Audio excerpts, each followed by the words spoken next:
Nipple আপু, আপনার কাছে একটা অনুরোধ, আপনি আমার ডিপজল ভাইয়ের থেকে মামলাটা তুলে নেন।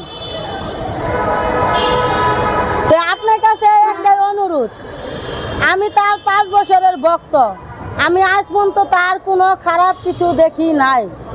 তার ছোট থেকে তার আমি ছবি দেখি। সে মসজিদ মাদ্রাসায় টাকা দেয়, সেটা কি তার অন্যায়?